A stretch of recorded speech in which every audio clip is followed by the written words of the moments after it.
ከኔ ነው። አንተም ዘማርያምም ዛሬ ነው ከኔ ነው የሰማችሁት ምዕራፉን።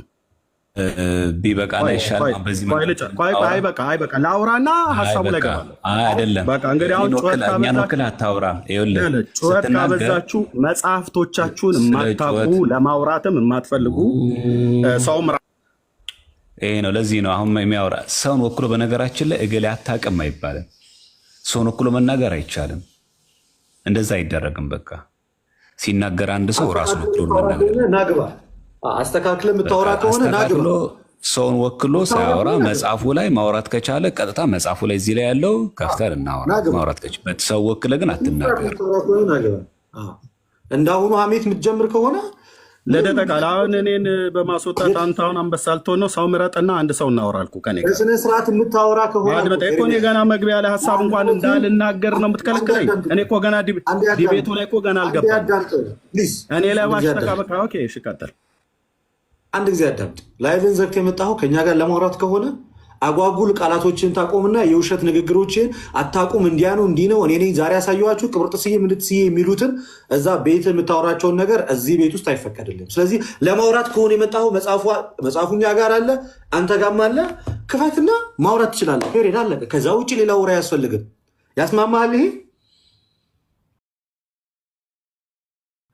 እኔ ገና ስገባ ያላልኩትን ብለሃል ብለህ በዋሻው ነገር ላይ ገና አድመጣኝ። ሐሳብ ስሰጥ ሐሳቤን እንኳን አላስጨርስከኝ።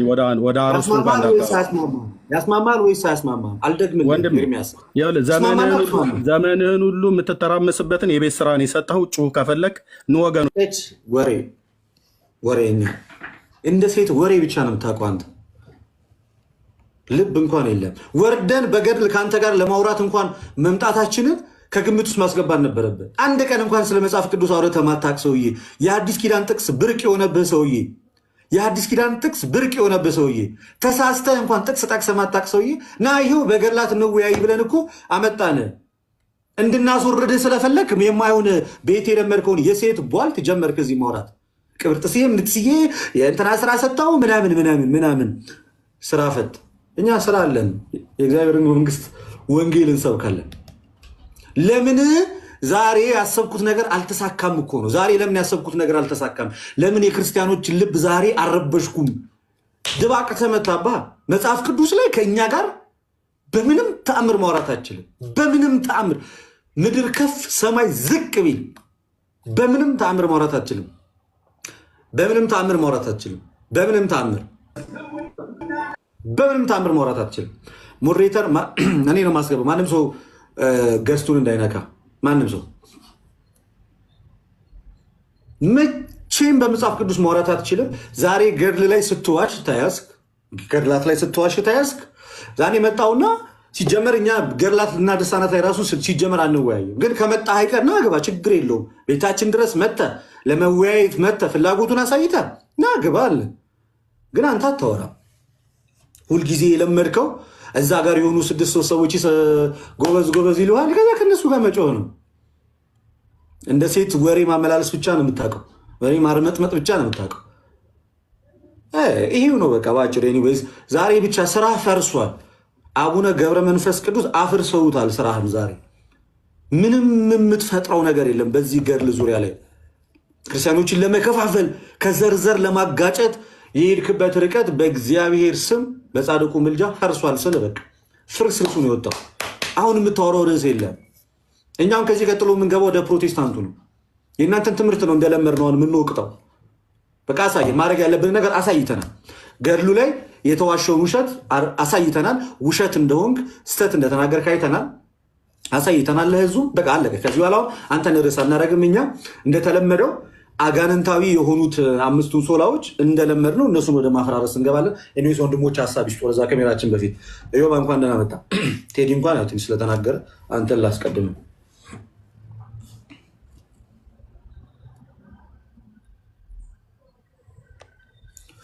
አለ ዩ ኦኬ። ቴዲ ቀጥል ለማለት። አዎ አይ እንደዚህ አይነት ንባቦችን ሰው ሲያገኝ ለምን ሙሉን እንደማያነብና እንደማይሰማ አላውቅም። አሁን ይሄ ሰው ብዙ ጊዜ እንደዚህ አይነት ፎልቶች በተደጋጋሚ ጊዜ ስለምናየው እንደው ርዕሳችን ማድረግም ተገቢ አይመስለኝም። በቃ እኛ የሚጠበቅብን እውነታውን መግለጽ ነው። በቃ እውነቱ ምንድን ነው? የጎጃምን ህዝብ አይማሩም የሚል እኛ ገጸ ንባብ የለንም። ጌታም አሁን አልመራቸውም ስራዬ ያበዛሉና ከዛ ጻድቁ ቁርባንና ቅዱሳን እንዲወዱ እንዳደረጓቸው ስራዬ እንዲጠሉ አድርጋቸው እኮ ነው። አድራጊው ማን ነው? ክርስቶስ። ለምን? ሁሉ ይቻልሃልና። ፍጥረት ለአንተ ሳይገዛ ይኖራል እንዴ? ሲጀምር አንተም ማድረግ የወደድከው ሊከለክል የሚችል ማን ነው? ከዛ ኋላ አልምርም የጎጃም ህዝብ አይድንም ነው የሚለው? አይልም። ጌታችንም ይህ ሀገር አስራት ይሁን፣ እንደውም እሱ ስለ አንድ ሲጠቃቸው ሀገሩ እንዳልሰጠው አስራት ይሁን፣ እንደወደድክ አድርግ፣ ለአንተ ብቻ ይሁኑ፣ መታሰቢያንም ያድርጉ፣ በአማላጅነትም ይመኑ ነው የሚለው። ሙሉን ነው የሰጠው። ለምን እንደሚዋሽ አላቅም ይህ ሰው ማለት። በዛ ደግሞ ምዕራፍ ቁጥር ነገርኳችሁ ምናምን እንደሚላል እና የሰው እንትን ላይ ተገብቶ እንደዚህ አይነገርም። አንደኛ እድሜም ቢያስተምረን በጣም መልካም ነው። እንደው ይሄንንስ ባይ ምን ያለ ሊለውን አሁን ይሄ ጀሮም የጻፈው ጽሁፍ ነበረ። የቅዱስ ጀሮም ጽሁፎች አሉና እዚህ ሌተሩ ላይ አሁን እሱ ቅድም ሲተቸው የነበረው ነበረ። እንዴት እንዲህ ይላሉ ምናምን እያለ እያደመቀው ይሄው በቅዱሳን ገድላቸው ገና ጉዳችሁ ነው የሚወጣ ምናምን እያለ ነበር። እና እስቲ የጉዳችን አንዱን አካል እስቲ እኔ በዚህ ገጽ ላይ ላሳየው። የቅዱስ ጀሮም እንግዲህ እንደምታውቁት ከቤተክርስቲያናችን የጥንት አባቶች መካከል አንዱ ነውና እሱ ከጻፋቸው ብዙ ሌተሮች መካከል 46ኛው ላይ ያለ ነው። 46ኛው ላይ ተናገረ ነው። እንደዚህ ይላል ገጽ 142 ላይ ገጽ 142 ጀሮም እንደዚህ ይላል። Everywhere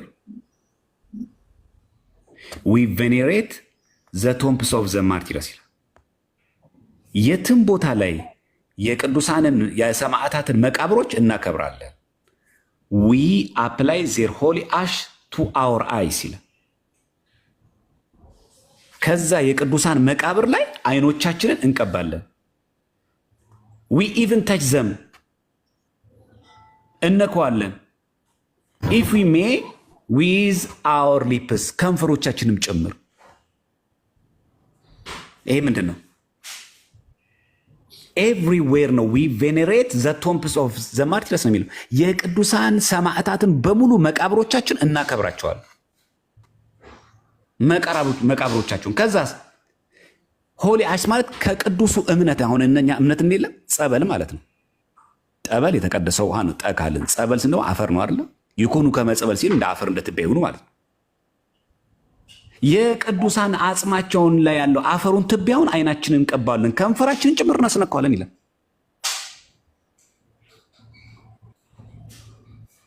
ይሄ ነው የሚደንቀው። ይሄ እንግዲህ ጀሮም የተናገረው ኢትዮጵያ አይደለም እኮ ጀሮም። እና እንደዚህ አይነት የከበሩ ነገሮች እኮ አሉ። ይሄው በቅዱሳን ገድላት እነሱ እዚህ ገድል ላይ ሲያዩ በቃ የሆነ መርጌታ የጻፈው ምናምን የቅዱሳን አጽማቸው የሰማዕታት አጽማቸውን ሁሉ እናከብራለን። ከአጽሙ ላይ እኮ ነው ከአጽማቸው ከመቃብራቸው ላይ አፈሩን ነው የሚለው። አፈሩን ወስደን አይኖቻችን ከንፈሮቻችን ሁሉ እንቀባለን እናስነካለን ነው የሚለው። ለዚህም ነው ሰው ወዳጅ እግዚአብሔር አምላክ እንደሆነ ይተናገር። ስለዚህ ጥያቄው ራሱ የነበረው የኢትዮጵያን ሕዝብ ማርልኝ ነው። ከዛ ዚህም ብሎ መለሰለት ይህ ሀገር አስራት የሆነ እንደወደድክ አድርግ። ምን ነበር የወደደው? ማራቸው ይቅር በላቸው የሚለው ተፈጸመ ማለት ነው። የጎጃም ሕዝብ ማረው ማለት ነው። ቁርባንና ቅዱሳን እንዲወዱ አደረጋቸው ማለት ነው። ስራዬን እንዲጠሉ መተትን እንዲጠሉ አደረጋቸው ማለት እንደወደድክ አድርግ አሉታ። እንደወደድክ ይሁንልህ አለዋ። እዚህ ጋር አለ የጎጃም ሕዝብ አይድንም የሚል ጥቅስ የለም። እና እውነት አሁን ይሄ እንኳን እንደዚያ ቢኖር አሁን እዚህ ጋር ልክ እንደዚሁ የጎጃም ሕዝብ አልድንም አይድኑም ብሎ ዝግት ያለ ሌላ አረፍተ ነገር እዚህ ጋር ባይኖር ራሱ ባይኖር እኮ ይሄ እኮ ገድል እኮ ባለቤት አለው። ገዳም እኮ አለ ኢትዮጵያ ውስጥ እኮ ነው ያለው። ዝቋላ እኮ ርቆ አይደለም። ምን ማለት ፈልጋችሁ ነው? የጎጃም ሕዝብ አይድን ብሎ እኮ ዘጋ አረፍ። በቃ እዚህ ጋር ቢያቆም በቃ የጎጃም ሕዝብ አልምርም ብሎ እንዲህ ዝግት ቢል እንኳን ራሱ ምክንያቱን እዚህ ጋር እየተናገረ ስራ እንደው እኮ የሚገርመው እንትን ጌታም አሁን አልምራቸውም ቃል 4 ነጥብ እኮ የለውም። የሚገርመው ስራ ያበዛሉና እኮ ነው የሚለው። በጣም ኢዚ ነገር ነው። ለመረጥኩም ሰው ቢያነበው ሙሉ ቢያነበው መልሱ የሚያገኘው ከዛ በኋላ አይ በቃ አልምርም ልክ አሁን እሱ ሲለምነው ጌታችንን ሲማጸነው አይ አልምርም በቃ እንዳሉበት ነው የሚቀጥሉት ሳልመራቸው ነው ሲኦል የሚገቡት ብሎ እንደደመደመ አድርጎ ነው የሚቀርበው። እችም አንበባ ይወዷት ጌታችንም ከዛ ወይ ቤሎ ይለለ እዚህ ጋር እግዚእነ ዝንቱ ሀገር ይላል። ዝንቱ ሀገር ማለት ነው ይሄ ዝንቱ ማለት እኮ ይሄ ማለት ነው። እንደው በግዕዝና አውራ ከተባለ ደግሞ ወይ ቤሎ እግዚእነ ወይ ቤሎ ዋናው እያለ ያለው ጌታ ወይ ቤሎ አለው ማንን ነው? ገብረ መንፈስ ቅዱስን እንዲህ አለው ማለት ምን ብሎ ጠይቆት ነበር ማለት ነው። ወይ ቤሎ እግዚእነ ዝንቱ ሀገር ይህ ሀገር ማለት ይህ ሀገር ዝንቱ ማለት ይሄ ነው። ይኩነከ አስራት ይሁን ነው። የጎጃም እዛ አይዳንም። ሲጀመር ቤተክርስቲያናችን እንደዚህ አይነት ጎሳ ክፍፍል የለባት። አገም ጠቀም አይደለችም የኛ ቤተክርስቲያን። ለሁሉም ሰው ዘር ሁሉ ነው። ለዚህ ነው ቅዳሴ ስንጋባ እንደሚለው ወደ እግዚአብሔር ቤት የገባ ሰው እኔ መጻተኛ ነኝ አይበል እይበል ፈላሲ ያለ የሚለው